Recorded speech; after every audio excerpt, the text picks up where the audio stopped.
के चरणों में नमन करते हुए मैं महंत यति राम स्वप्तान गिरी शिष्य श्री पंचदश नाम जूना अखाड़ा महामंडलेश्वर यति नरसिंह गिरी महाराज जी और सर्वप्रथम सभी उपस्थित यहाँ मात्र शक्तियों के चरणों में नमन करता हूँ और मंच पे विराजमान हमारे कथावाचक जी उनको भी दंडवत करता हूँ और साथ में हमारे छोटे गुरु भाई यति सत्यमित्रानंद जी भी उपस्थित हैं। मैं उनके भी चरणों में दंडवत करता हूं और सभी अपने बुजुर्ग और बाल गोपाल सभी को बहुत ढेर सारा आशीर्वाद। जैसा कि अभी आपने श्रीमान कथावाचक जी बहुत अच्छी बात बता रहे थे बेधर्मियों के बारे में और संगठित होने के बारे में अनेकों वक्ता जो है बताते रहे। संघ के बारे में उपलब्धियां बताने की मुझे आवश्यकता नहीं है क्योंकि आप लोगों को जानकारी होगा कि आईटीसी ओटीसी कितने समय का होता है। हाँ जी, आईटीसी ओटीसी कितने समय का होता है?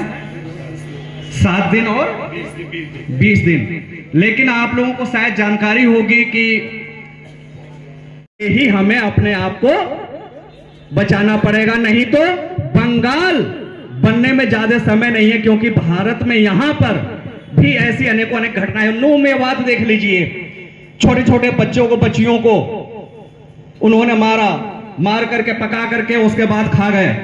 आप लोगों को पता होगा। यहां तक कि अभी आपको बता दें प्रशासन के भी अधिकारी मौजूद। अगर बचेंगे तो हमें अपने मुसलमान भाइयों से बहुत कुछ सीखने की जरूरत है और जैसा वो प्यार हमारे देश के लिए करते हैं, देश से करते हैं, उतना ही हमें उनके जो है मत और संप्रदाय मजहब से भी करना चाहिए। हमें सीखने की जरूरत है। जितना वो हमारे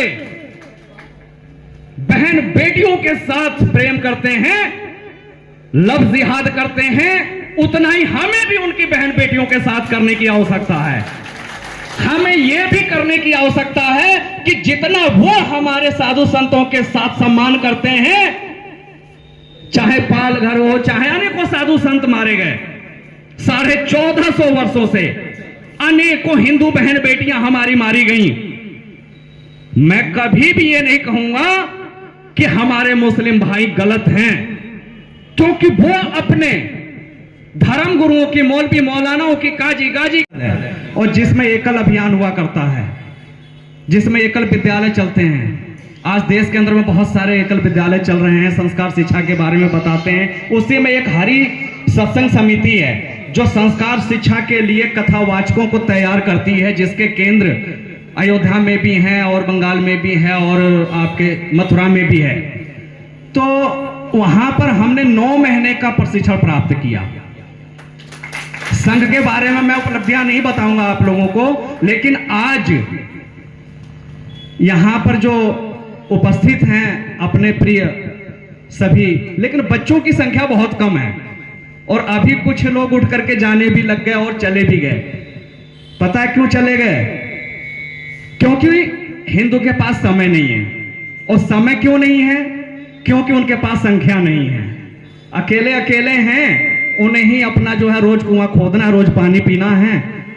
तो ये संख्या जो घटती जा रही है, हमें प्रिय मुसलमान भाइयों से सीखना है। हमें अपने प्रिय मुस्लिम भाइयों से बहुत कुछ सीखने की आवश्यकता है। अगर हम मुस्लिम भाइयों से सीखते तो आज हम घटते नहीं।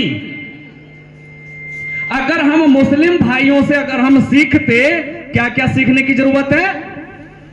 अगर सीखते तो हमारे मठ मंदिर नहीं टूटते।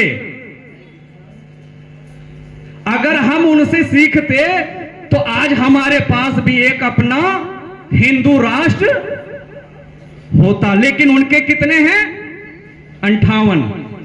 यहूदियों के भी हैं, ईसाइयों के भी हैं, सबके हैं। तो हमें अपने मुस्लिम भाइयों से बहुत कुछ सीखने की जरूरत है। और अब हमारा अगर सनातन धर्म अगर बचेगा, अपने लोग ही हमारे अपनों को प्रताड़ित करते हैं, साधु संतों को प्रताड़ित करते हैं। हमें उनसे सीखने की जरूरत है, हमें प्रिय मुसलमान भाइयों से। अगर हम सीखे होते तो आज हमारे पास भी अपना एक देश होता।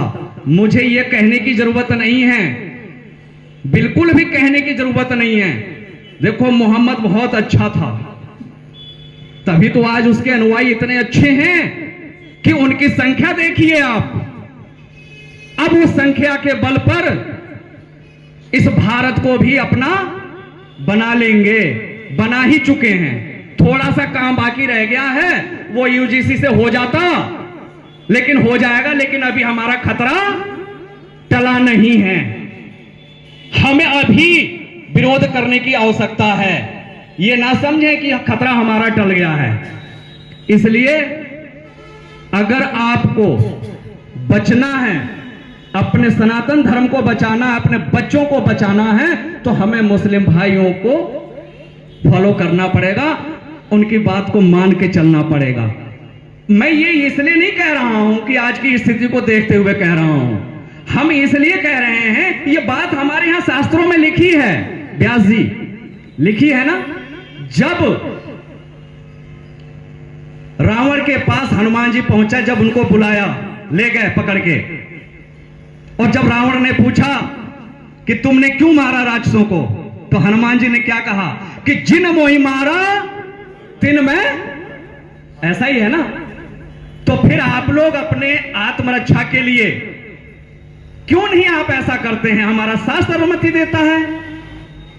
अब कहेंगे कि सरकार लाइसेंस नहीं दे रही है, सरकार बनाने वाले आप, मंत्री मंत्री प्रधानमंत्री मुख्यमंत्री बनाने वाले आप, और आप ही की बात नहीं मानते। तो कोई बात नहीं मानते हैं, लेकिन संविधान भी अभी बात कर रहे थे ना कि हमें संविधान का भी पालन करना चाहिए, नियमों का, हमें कानून का उल्लंघन नहीं करना चाहिए, बिल्कुल भी नहीं करना चाहिए। लेकिन हमें अपने आत्मरक्षा का तो हमें अधिकार तो संविधान देता है ना। तो सरकार अगर नहीं देती है अगर लाइसेंस, तो आप अपने आत्मरक्षा के लिए क्या करना चाहिए?